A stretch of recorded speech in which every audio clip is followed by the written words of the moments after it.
नमस्कार मित्रांनो, आज आपल्या इथे दोन अतिशय महत्त्वाचे ज्यांचं समाजकार्यामध्ये योगदान आहे, जे राजकीय पक्षाशी संबंधित आहेत आणि जे सातत्याने वेगवेगळ्या विषयावरती लोकांशी संवाद साधत असतात, असे आपले परिचयाचे अरविंद सोनटक्के सर इथे उपस्थित आहेत.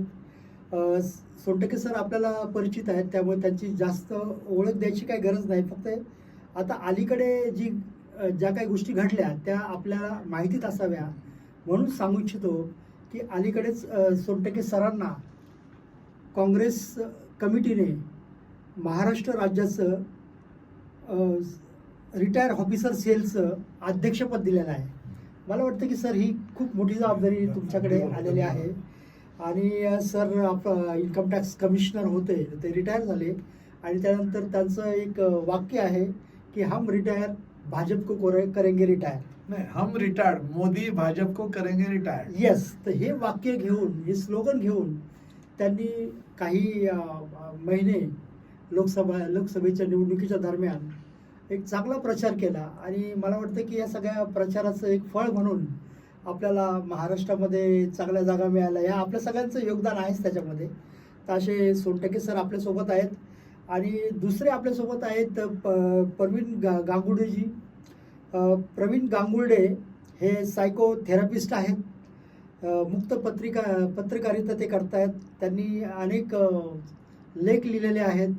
लोकांशी ते संवाद साधतात आणि मुख्य म्हणजे ट्रेनिंग हा त्यांचा आवडीचा प्रांत आहे. अनेक ठिकाणी ते पर्सनॅलिटी डेव्हलपमेंट असो किंवा करिअर गायडन्स असो, असे अनेक विषयावरती ते लोकांना संबोधित करत असतात आणि लोकांना ट्रेनिंग देत असतात. अशी दोन महत्त्वाची व्यक्तिमत्व आज आपल्याकडे आपल्या स्टुडिओमध्ये आहेत.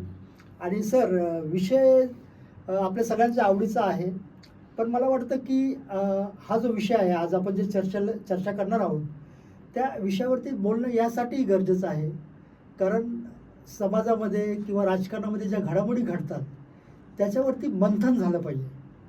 2014मध्ये ज्या निवडणुका झाल्या त्यामध्ये भाजपाला प्रचंड यश मिळालं. त्यानंतरची 5 वर्ष आपण पाहिली, त्यांनी कशा पद्धतीने सरकार चालवलं हे आपण पाहिलं. त्यावरती मी जास्त प्रकाश टाकत नाही. त्यानंतर 2019मध्ये पुन्हा भारतीय जनता पार्टीचं सरकार आलं, तेही 5 वर्ष, म्हणजे एकूण 10 वर्ष आपण पाहिली. आणि लोकशाहीमध्ये जे अभिप्रेत असतं, लोकशाहीमध्ये काय अभिप्रेत असतं, तर लोकशाहीमध्ये विरोधी पक्षाचं अस्तित्व हे अतिशय महत्त्वाचं असतं.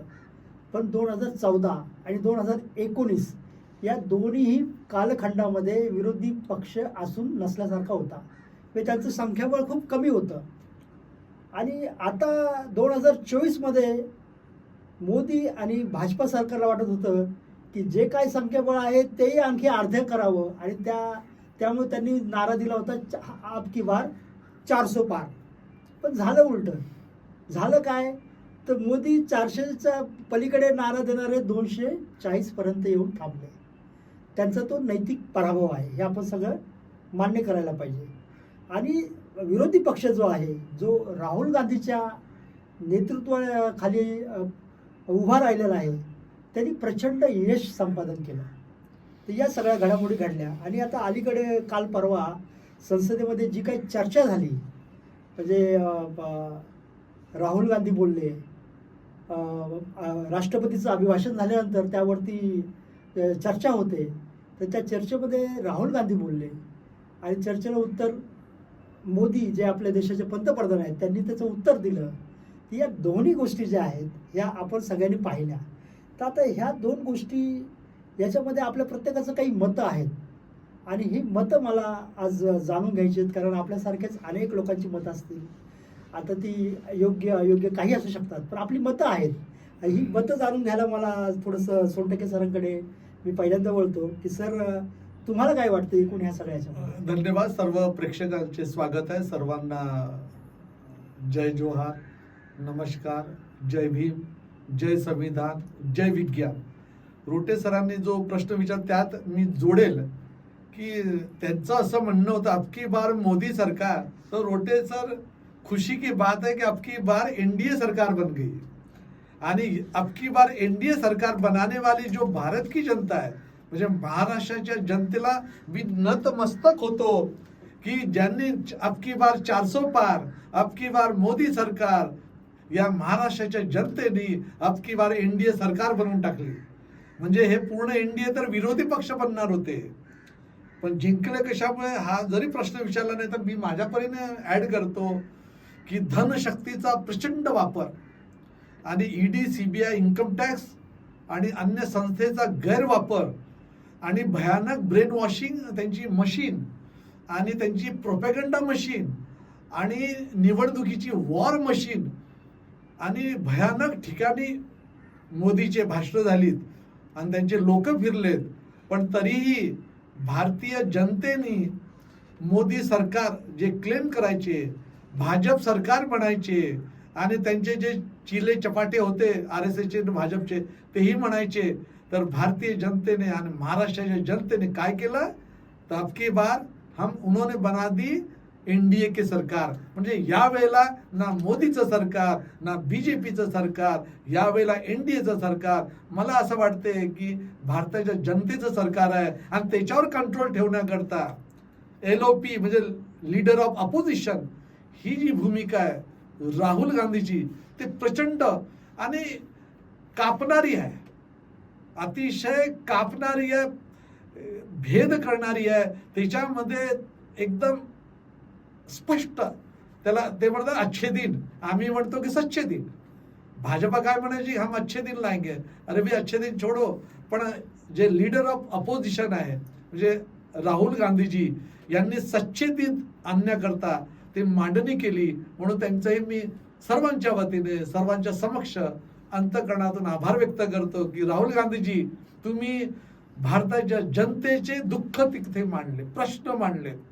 फक्त ज्यांनी तुम्हाला निवडून आणलं त्यांना नाही, पण ज्यांनी एनडीएला निवडून आणलं पण बिचारे ते ब्रेन वॉशिंग मध्ये ते विक्टीम किंवा गुलाम झाले भाजपचे आणि RSSचे, त्यांचे दुःख राहुल गांधीजी यांनी मांडलेत.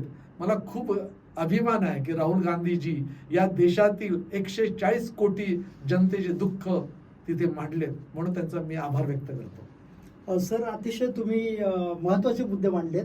आणि तुम्ही जे म्हणालात की राहुल गांधी जे अपोजिशन लीडर आहे यांनी खरं पाहिलं तर सगळ्यांचं मन जिंकलेलं आहे. कारण कन्याकुमारी ते काश्मीर आणि मणिपूर ते मुंबई असं त्यांनी पदयात्रा काढली आणि त्यातून ते लोकांना जोडत गेले आणि अशा पद्धतीने त्यांनी एक काँग्रेस उभा केली. आणि दुसरा मुद्दा तुम्ही जो मांडलात की भाजपा जरी 240 सीट आले असतील तरी त्यांनी हे 240 सीट कसे आणले हा एक प्रश्न आहे. कारण त्यांनी बरेचसे गोष्टीचा गैरवापर केला अशा पद्धतीची चर्चा सगळ्याच माध्यमामध्ये होत आहे. आणि साधी गोष्ट आहे की एक्झिट पोल घ्या, एक्झिट पोलसुद्धा मॅनेज केल्यासारखे 400च्या पार येतील अशा पद्धतीची चर्चा करत होते. म्हणजे एक्झिट पोल मॅनेज आणि सगळे एक्झिट पोल एकसारखेच बोलायचे, म्हणजे खोटेपणाचा किती कळस असू शकतो. तर या सगळ्या गोष्टी जाणवतात. आणि काल अखिलेशने एक प्रश्न टाकला, तो बोलला की 7 राऊंड घ्यायची काय गरज होते, म्हणजे इलेक्शन तुम्हाला देशभरात घ्यायची आहे तर तुम्ही 2-4 राऊंडमध्ये सुद्धा ते करू शकले असते, पण त्यांनी 7 राऊंड घेतले. म्हणजे अशा पद्धतीने सगळ्या यंत्रणा आपल्या ताब्यामध्ये घेऊन काम करण्याची जी काही एक पद्धती त्यांनी निर्माण केल्यासारखं वाटतंय, तर ही चुकीची पद्धती आहे. मी प्रवीणजी आपणास विचारू इच्छितो की आपण या सगळ्या गोष्टीकडे कसं पाहता. मला असं वाटतं की संपूर्ण भारतामध्ये देशाला ज्या पद्धतीने आपुलकीने निष्ठावान जे नेतृत्व पाहिलं होतं ते नेतृत्व उभारायला लागलेलं आहे या सिच्युएशनमध्ये. जसं की कन्याकुमारीपासून काश्मीरपर्यंत किंवा मणिपूर तिकडच्या 7 सिस्टरपासून तर अगदी गुजरातपर्यंत संपूर्ण भारत पायाखाली तुडवणारा तरुण, तळपदार, सुशिक्षित, एज्युकेटेड म्हणूया आपण त्याला, MPhil झालेले आहे राहुल गांधींचं. तर संपूर्ण देशाच्या आम जनतेपर्यंत पोहोचणारा तो एकमेव नेता सध्या दिसतो आहे आपल्याला. आणि नुसतं ते दिसत नाही आहे, तर त्यांनी ते दाखवून दिलं. आता लोकसभेमध्ये जे काही भाषण केलं ते ह्या 10 वर्षामध्ये जो काही प्रकार घडलेला आहे तो सगळा इथल्या लोकसभेमध्ये त्यांनी एक एक गोष्ट, मणिपूरची गोष्ट असेल किंवा नीटची एक्झामची गोष्ट असेल किंवा नेटचं सुद्धा पेपर झाले दुसऱ्या दिवशी लगेच ते परीक्षा रद्द झाली, या सगळ्या गोष्टी म्हणजे सरकार एकाकडे आहे आणि माझ्या मित्रांनाच मी सगळ्या गोष्टी प्रोव्हाइड करायच्या, 2-4 लोकांना बाकीची जनतेकडे दुर्लक्ष करायचं, दाखवायचं आम्ही जनतेसाठी करतो, असं काहीतरी तो प्रकार घडलेला. तो सगळा या आता नवीन वर्षामध्ये राहुल गांधींसारखं नेतृत्व एक्सपोज करेल असं तरी आता सध्या दिसतं आहे. कारण मानसिकरित्या जे नाही आहे ते आहे, म्हणजे अविवेकी गोष्टी ह्या संपूर्ण देशामध्ये स्प्रेड करून गुलामगिरीची मानसिकतेचा राजकारणामध्ये फायदा घेऊन, म्हणजे हिंदुत्वाचं राजकारण असेल. आता हिंदुत्व हा शब्द खरं म्हटलं तर जनरलाइज जर पाहिला आपण तर इथले सगळेच लोक जे सिंधुस्थानाच्या किनारी राहणारे जे लोक होते ते सिंधुस्थानी होते आणि बाहेरून आलेले जे कोणी मग ते आर्य असतील किंवा बऱ्याच लोकांनी या आपल्या देशावर आक्रमण करून राज्य केलेलं आहे, त्यांच्या उच्चाराच्या अपभ्रंशामुळे तो सिंधुस्थानी राहणारा जो इथला जो नागरिक होता तो हिंदुस्थानी झालेला आहे. त्यामुळे इथे राहणारा प्रत्येक माणूस हा हिंदुस्थानी जो आहे तो त्या कम्युनिटीचा मधला आहे. त्यामुळे राहुल गांधींनी ते खूप खूप सुंदर पद्धतीने मांडलं की कुठल्या तरी एकाच व्यक्तीचा हिंदू धर्म नाही आहे किंवा या संघटनेचाच हिंदू धर्म नाही आहे किंवा या पक्षाचाच हिंदू धर्म नाही आहे. आम्ही सगळेजण त्यांनी फोटो वगैरे दाखवले आणि जी काही मांडणी केली ती अत्यंत सुसंस्कृत मांडणी होती आणि भारतीय राज्यघटनेला साजेशी अशी मागण्या किंवा ऐकून मांडणी होती असं मला वाटतं. पण रोटे सर, याच्यात ते भाषणात एकदा मोदीजी म्हणाले कि मेरा तो भगवान से डायरेक्ट कनेक्शन है और मैं तो बायोलॉजिकल नहीं हूँ. तर राहुल गांधीजी ने हाच मुद्दा घेतला की भाई मोदीजी का डायरेक्ट कनेक्शन भगवान से आहे. तर आपलं काय मत आहे याच्यावर?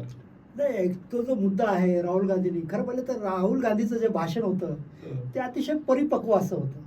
म्हणजे त्यांनी सगळ्याच मुद्द्यांना हात घातला. तुम्ही जो मुद्दा म्हणताय तो खरं पाहिलं तर असा भाजपाच्या सगळ्या लोकांना झोमणारा असा मुद्दा आहे. म्हणजे मला आठवतं की ओम बिर्ला जे स्पीकर आहेत ते म्हणाले की अरे आप ऐसा क्यों बोल रहे हो. तर राहुल गांधी म्हणाले की मैं नहीं कह रहा हूँ, ये आपके ही नेताजी कह रहे हैं. हमारे पंतप्रधान जी कहते हैं की मैं बायोलॉजिकल नहीं हूँ. तर हे माझे शब्द नाही आहेत, हे पंतप्रधानचे शब्द आहेत आणि त्यांचे शब्द मला वापरायची परमिशन आहे. म्हणजे हे सगळं बॅकफायर जे म्हणतो आपण ते सगळं भारतीय जनता पार्टीवरती झालेलं आहे. पण तुम्ही प्रवीणजी जो मुद्दा हे मांडलात की सुरुवातीला राहुल गांधींनी महादेवाचं चित्र दाखवलं. म्हणजे बऱ्याच असं होतं की हिंदूचा जो काही ठेका आहे किंवा हिंदूचं जे काय आपण काय म्हणू शकतो की ते सगळं आमचंच आहे, मक्तेदारी ती बाकीच्यांची कुणाचीच नाही आहे. अशा पद्धतीचा जो भारतीय जनता पार्टीचा वावर असतो तो मला वाटतं की राहुल गांधीने एक चित्र घेऊन तो मोडून टाकला. नक्कीच नक्कीच. आणि त्यामुळे काय झालं की त्यांना हे म्हणता येईना की हे तुम्ही दाखवू नका किंवा याच्यावर बोलू नका. कारण तसं बोललं तर त्यांचं जे हिंदू आयडिओलॉजीबद्दल ते बोलत असतात, मग तिथे कुठेतरी त्यांना अडचणीत येण्याचा भाग होऊ शकतो. म्हणून त्यांना अतिशय कात्रीमध्ये पकडलं गेलं सर. म्हणजे ते त्याच्यानंतर राहुल गांधीने एक एक मुद्दा इतका पद्धतशीरपणे नीटवरती बोलले, महागाईवरती बोलले, बेरोजगारीवरती बोलले.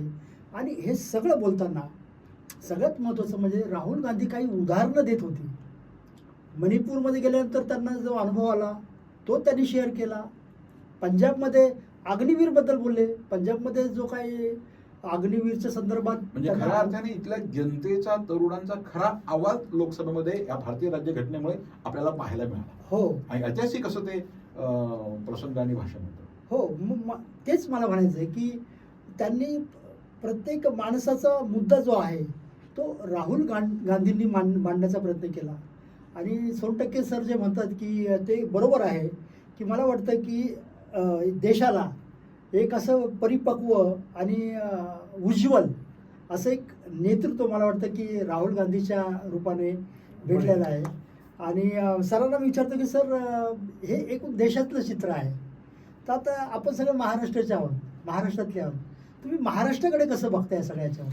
रोटे सर धन्यवाद. एकतर मी तो माझा जो मुद्दा आहे बायोलॉजिकलचा तो पुन्हा घेतो. अच्छा, कसं आहे की कॉस्मॉलॉजी मध्ये standard model of particle, periodic table, atom कशाने बनलेला आहे, न्यूक्लियस किती मोठा असतो, त्याच्या अवतीभोवती इलेक्ट्रॉन कसे फिरतात, बरोबर आहे. म्हणजे बायोलॉजिकल जो व्यक्ती आहे तर साधी गोष्ट आहे की आई वडील जन्म देत आहेत म्हणजे तो बायोलॉजिकल हो, आहे. हो. आता आई वडील जन्म देत नाही तो नॉन बायोलॉजिकल झाला. बरोबर आहे. म्हणजे राहुल गांधींनी जो प्रश्न केलेला आहे की बाबा हा जो मोदी बाबा नॉन बायोलॉजिकल आहे का? कारण नॉन बायोलॉजिकल म्हटलं तर अवतार पुरुषच झाला. हो. देवाने एकदा वरतून पाठवला हा. किंवा त्या देवाने चमत्कार निर्माण केला. प्रश्न महाराष्ट्राच्या जनतेसमोर देशाच्या जनतेने विचार करायला पाहिजे की पिरियडिक टेबलचे 92 ॲटम्स स्टँडर्ड मॉडेल ऑफ पार्टिकलचे फोर्सेस वगैरे ते सर्व आणि बाकी जे आपण जे आपलं शरीर एच हायड्रोजन बनलं, ऑक्सिजन बनलं, नायट्रोजन आपलं शरीर बनलेलं आहे. म्हणजे without hydrogen, without oxygen, without nitrogen आपलं शरीर नाही बनलं. आपल्या शरीरमध्ये 65% वॉटर आहे म्हणजे H2O आहे. H2O मध्ये सर्वात जास्त वजन आपल्या शरीरात O2च आहे, ऑक्सिजनचं वजन आहे. O2 म्हणजे ऑक्सिजनचं वजन आहे. म्हणजे हा जो मोदी म्हणतो की नॉन बायोलॉजिकल आहे म्हणजे याला पिरियडिक टेबल लागूच नाही का? याला स्टँडर्ड मॉडेल ऑफ पार्टिकल लागू नाही का? याला ॲटॉमिक थेअरी लागूच नाही आहे. म्हणजे याला इलेक्ट्रॉन, प्रोटॉन काहीच नाही याच्यामध्ये. विदाऊट न्यूक्लियस हा पैदा झालेला आहे. मला असं वाटतं की हा चॅलेंज आहे. भारताच्या जेवढे जागृत विज्ञानप्रेमी, वैज्ञानिक, सत्य जाणणारे, जर सत्य असं की नॉन बायोलॉजिकल वस्तू होऊ शकत नाही आणि नॉन बायोलॉजिकल वस्तू होऊ शकत नाही म्हणून तर या भाजप सरकारने डॉक्टर चार्ल्स डार्विन आणि त्यांच्या उत्क्रांतीचा सिद्धांत शिकवणेच बंद केलं. कारण त्यांना वैज्ञानिक लोक होऊच नाही. या देशामध्ये अल्बर्ट आइन्स्टाईन सारखा वैज्ञानिक निर्माण होऊ नये म्हणून त्यांनी चार्ल्स डार्विनला त्यांना बाहेर केलं. तर माझा नॉन बायोलॉजिकल जे राहुल गांधीजी म्हटले, मला असं वाटतं की राहुल गांधीजी या देशाला एक वैज्ञानिक राष्ट्र बनवण्याकरता तो शब्द वापरला म्हणून राहुल गांधीचे धन्यवाद. वा. या देशामध्ये एक अल्बर्ट आइन्स्टाईन निर्माण होईल. कारण प्रश्न कसं काय नॉन बायोलॉजिकल? भूत आहे का? भूत नॉन बायोलॉजिकल कोणी पैदा केला माहित नाही. आता बघा का SOUS सोल ते नॉन बायो पुनर्जन्म तो नॉन बायोलॉजिकल. हे काय पद्धती चालली? कॉन्शियसनेस नॉन बायोलॉजिकल सांगण्याचं की नॉन बायोलॉजिकल हा प्रश्न देशातल्या वर्गामध्ये सांगायला पाहिजे की डॉक्टर चार्ल्स डार्विन आणि डॉक्टर चार्ल्स डार्विन 1859 मध्ये ग्रंथ लिहिला on the origin of species. त्याच्यामध्ये हा शब्द तर आलाच नाही. नॉन बायोलॉजिकल आले बिचारे ते धर्मग्रंथाचे जे मसीहा ते पैदा झाले आणि दुसरे हे मोदी महाशय. नॉन बायोलॉजिकल होऊच शकत नाही ही चर्चा सुद्धा विद्यार्थ्यांमध्ये, वैज्ञानिकांमध्ये आणि भारतीय नागरिकांमध्ये. मी तर इथे चॅलेंज देतो की जर नॉन बायोलॉजिकल तुम्ही पैदा करून दाखवा, मी त्याचा जन्मभर गुलाम राहायला तयार आहे. शक्यच नाही. वा. हा झाला पहिला सर, मुद्दा. मला वाटतं की ही चर्चा खूप तुम्ही इंटरेस्टिंग पातळीवरती नेऊन ठेवलेली आहे. कारण कसं आहे की हा वैज्ञानिक दृष्टिकोन जो आहे हा. हे किती लोक विचार करत असतील मला माहिती नाही, पण हा एक आहे महत्वाचा. कारण बघा ना, जी राज्यघटना, जे संविधान आहे ते वैज्ञानिक दृष्टिकोन वाढावा यासाठी प्रमोट करतं. भारतीय राज्यघटनेच्या अत्यंत महत्वाच्या पदावर असलेल्या व्यक्तीने अशा पद्धतीने इरॅशनल मांडणी करणं हेच तर प्रवीण मला वेगळं वाटतं. मी याच्यात ऍड करतो, सॉरी टू इंटरप्ट. कसं आहे की मी तुम्हाला हे करतो की article 51 capital A small H याच्यामध्ये it should be duty of the citizen of this India to promote scientific attitude. Scientific Yes. Attitude बरोबर. सायंटिफिक ॲटिट्यूड संविधानामध्ये लिहिलेला आहे आणि तुम्ही नॉन बायोलॉजिकल म्हणता मोदीजींना एक नोबेल प्राइज देऊन टाका ना. नॉन बायोलॉजिकल आहेत तर तुम्ही सिद्ध करा. एक नोबेल भारतात नोबेल प्राइज मिळतच नाही ना. भारतात जे जन्मलेत बाहेर जाऊन मिळवतात. मला मुद्दा असा आहे की यांनी नॉन बायोलॉजिकल म्हणून आपण भाजप हे अंधश्रद्धेचं प्रचार होलसेल मार्केट असं झालं. ते तुम्ही जो म्हटलं इरॅशनल मी ते म्हणत सुपरस्टिशन. या देशामध्ये अंधश्रद्धेला वाव देणारं सरकार म्हणजे भाजप सरकार आहे. ते बरं झालं की आता एनडीए सरकार झालं. म्हणजे पहिले मोदी सरकार म्हणायचे, मग भाजप सरकार, आता एनडीए सरकार. राहुल गांधीच्या मांडणीमुळे मला असं वाटते की हा देश पुन्हा वैज्ञानिक होईल, वैज्ञानिक निर्माण होतील आणि आर्टिकल 51(1)H ह्याच्यामध्ये जे वैज्ञानिक दृष्टिकोन, scientific attitude and reason to believe. म्हणजे राहुल गांधींकडे ओरिजिनल डिग्री आहेत ना, MPhil केलेलं आहे त्यांनी, फॉरेनचं एज्युकेशन आहे त्यांचं, इकडचं दोन्हीकडे, आणि अनुभव मोठा त्यांचा वाढतोय आता.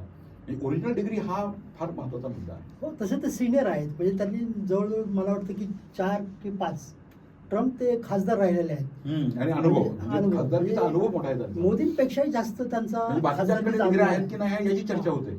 नाही म्हणजे तुमचं म्हणणं काय की मोदींकडे डिग्री आहे का? हे बघ, माझी तशी चर्चा नाही त्यांनी आजपर्यंत डिग्रीच दाखवली नाही. ते पॉलिटिकल एंटायरिटी जे Science. डिग्री आहे ते पृथ्वी त्याला एकच त्याच्यानंतर देण्यातच नाही आली. हम्म. त्याच्यामुळे त्यांच्या डिग्रीवर शंका तर अरविंद केजरीवालने केसच टाकली होती. असं हा बोला. मला वाटतं सर ते तुम्ही ह्या सगळ्या गोष्टी आपण बोलतोय, पण हा मुद्दा खरंच गंभीर आहे. याचं कारण असं आहे की संविधानामध्ये सांगितलेलं एक आहे आणि संविधानाच्या सर्वोच्च पदावर बसलेला व्यक्ती जर एखादा सामान्य माणूस बोलला असता तर कदाचित आपल्याला त्याच्यावरती चर्चा करायची गरज नव्हती. पण सर्वोच्च पदावर बसलेली व्यक्ती असं काहीतरी बोलते, मला वाटतं हे खूप गंभीर बाब आहे. गंभीर बाब. आणि राहुल गांधीने तो मुद्दा संसदेमध्ये मांडला, एका दृष्टीने बरं केलं.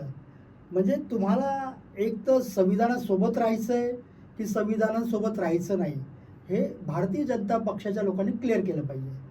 तुम्हाला जर या देशावरती संविधानाच्या माध्यमातून सत्ता पाहिजे असेल तर तुम्ही संविधानातील कलम, संविधानातील ज्या काही गोष्टी आहेत, मूल्य आहेत, या तुम्ही फॉलो केल्या पाहिजे.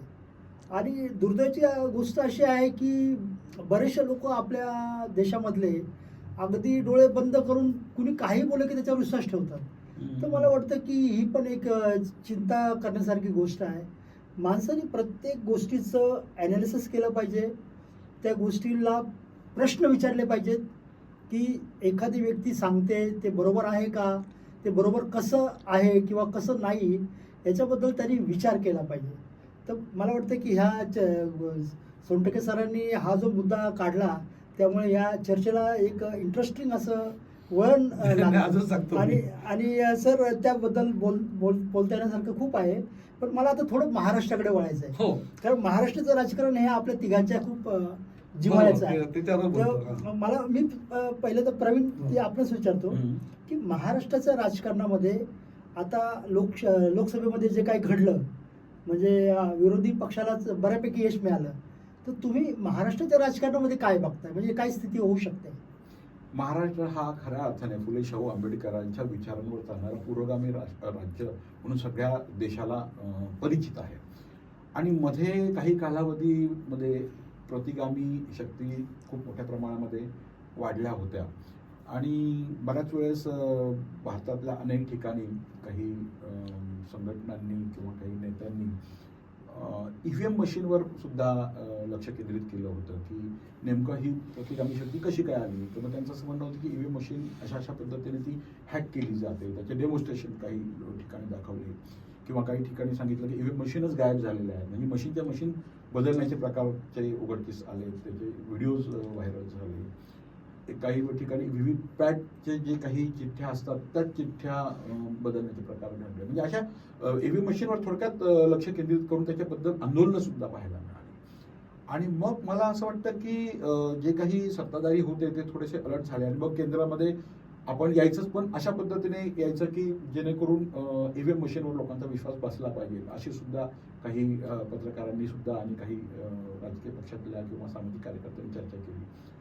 मग इथला जो माणूस आहे जो आता अलर्ट झाला आणि अलर्ट होऊन त्याने खऱ्या अर्थाने जे काही जेन्युअन आपल्याला कोण नक्की वाली राहील त्याच्या बाजूत त्यांनी वोटिंग केलेलं दिसून आलेलं आहे. म्हणून आता महाराष्ट्रातलं चित्र बदलायला लागलेलं आहे आणि खऱ्या अर्थाने पुरोगामित्वाकडे जायला लागलेलं आहे. बरोबर आहे. म्हणजे अगदी त्यात थोडंसं मी ॲड करेल की काल आपले अखिलेश यादव हे म्हणाले की आमच्या 80 जरी सीट आल्या असत्या तरीही आम्ही EVM मशीनबद्दल आम्ही प्रश्न निर्माण केले असते, कारण त्याच्यावरती आमचा विश्वास नाही आहे.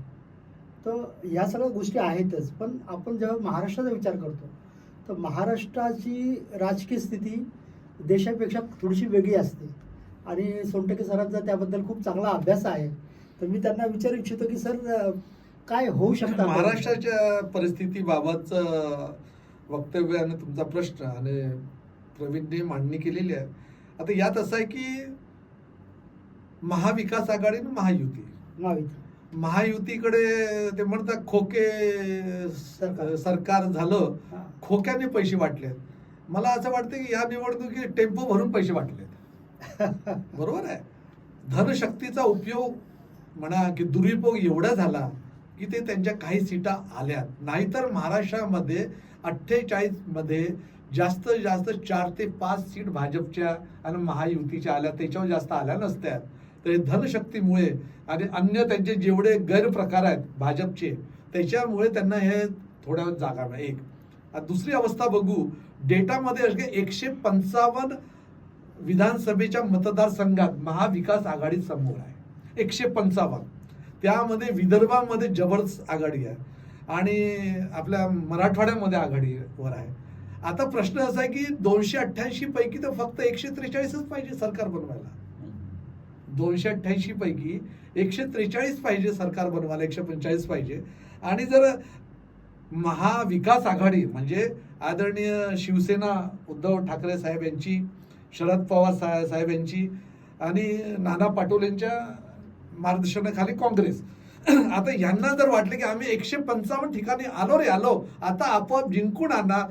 ज्या दिवशी हे बेसावध राहतील, ज्या दिवशी यांचे कष्ट कमी पडतील, ज्या दिवशी यांचं लक्ष कमी होईल, त्या दिवशी भाजप आणि RSS पुन्हाच्या पुन्हा षडयंत्र करून भारत काबीज करतील.